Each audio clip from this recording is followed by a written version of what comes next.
Why me? I don't know. Hi, Mark. Hey, Mark. Hi, Mark.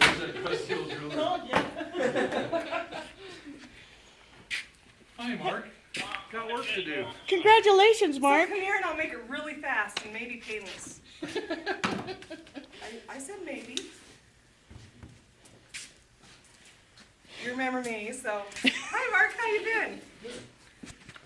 We're here. This is Karen from KDSS. I met you once.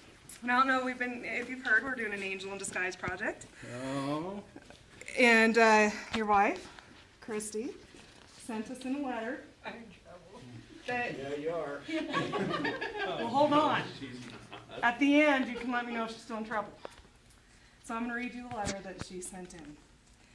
I have many angels in my life, but among them, you stand out, her husband.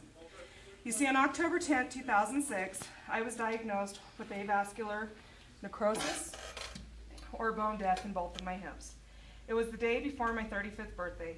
It was a devastating blow to our whole family. I was told that I was now disabled and that I needed to find better doctors that might be able to help me. That was not easy. We saw many doctors that said they couldn't or wouldn't help me. One even said, go home and walk till you can't walk anymore, and that's that. My whole family rallied around me and gave me support and strength, but Mark's was needed the most. This letter is supposed to be about Mark, but to understand just how much of an angel he has been to me, you needed to understand how hard the next 8 years have been.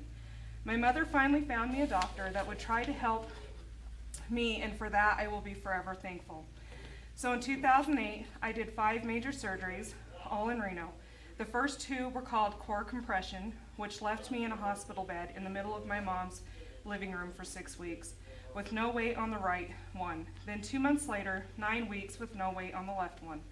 Both extremely painful surgeries were meant to hopefully bring blood back to my bones. Both failed. So now we had 2 total hip replacements within 3 months of each other. I had to start all over. I had to relearn how to walk safely, how to go up and down stairs, and Mark was there by my side through all of it, every step forward and for a lot of steps back. I ended up on crutches for 4 years and in a wheelchair for 1. There was a lot of crying, anger, confusion, and denial, and that was just my feelings. This was hard on everyone, my kids, my mother, and Mark, but I mostly was worried about my husband. Not only can't I work to help support our family, now I can't even cook dinner, go to the store, do laundry, or take a bath or shower by myself. Nothing without the help from others, nothing without the help from him. I was scared he would get tired or have enough of it. I was scared he would leave, terrified actually of that. He never gave me any reason to feel this way, but when your once healthy body goes to heck on you, many things go through your mind, and that was my biggest worry. That was more scary to me than 100 hip surgeries. Then you think that it can't get any worse than it is. Wrong, it does. I started to get sick, really sick, sicker than before. I had to get blood transfusions and iron infusions, and we saw so many doctors but had no answers. He still is here. Why is he still here? I had so much physical pain, but he had to have so much more mental pain to watch me go from a once happy, healthy wife to almost dying more than once. And once right in front of him and 2 of our kids. It was bad. I scared them all so bad. Before the ambulance got there, he was slapping me and screaming at me to breathe. I blacked out and woke up in the hospital, woke up, and there he was again, right by my side. Finally, a doctor figured it out. I had gotten heavy metal poisoning from Johnson & Johnson, and I'm sorry, I don't know that word. Hips. My levels were the highest that my doctors had ever seen, so back to surgery. But this time, we weren't sure if my body was healthy enough to make it through. Every time they would will me away from him, it was terrifying. He would say, "You'll be fine, and I'll see you soon."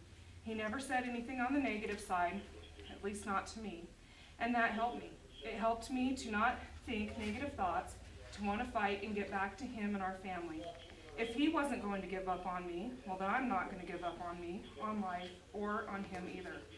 After 2 more hip surgeries to try to get the cobalt and chromium and all the damage it did inside my hips out, and all the rehab and even trip to the Mayo Clinic in Scottsdale, Arizona, he's still here. He still loves me. So for New Year's weekend of 2012, I said, let's go to Elko for New Year's and take a trip that doesn't evolve around a doctor or hospital. Wrong again.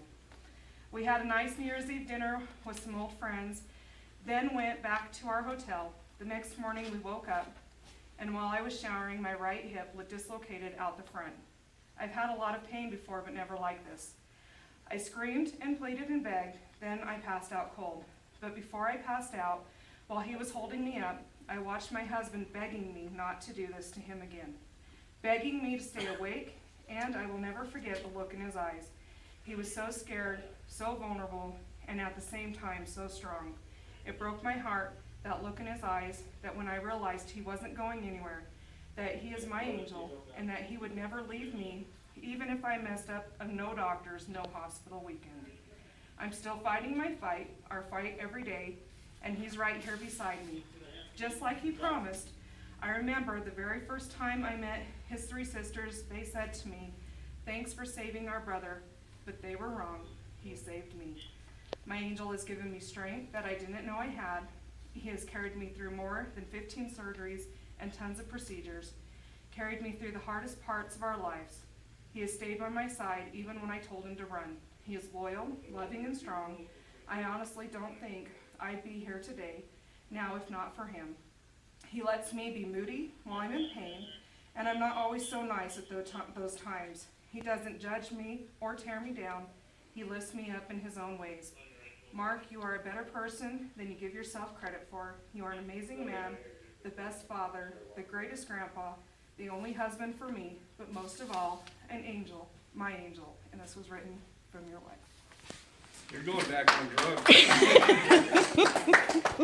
Now, one of the things she said is that you enjoy camping and you enjoy hunting, and she felt that you needed something to rejuvenate you and just for you.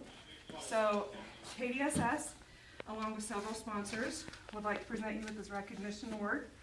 Presented to you for you receiving this award for lifting someone to their feet when their wings were having trouble remembering how to fly, as well as a 500 gift certificate to Sports World to Wow. go spend something on yourself.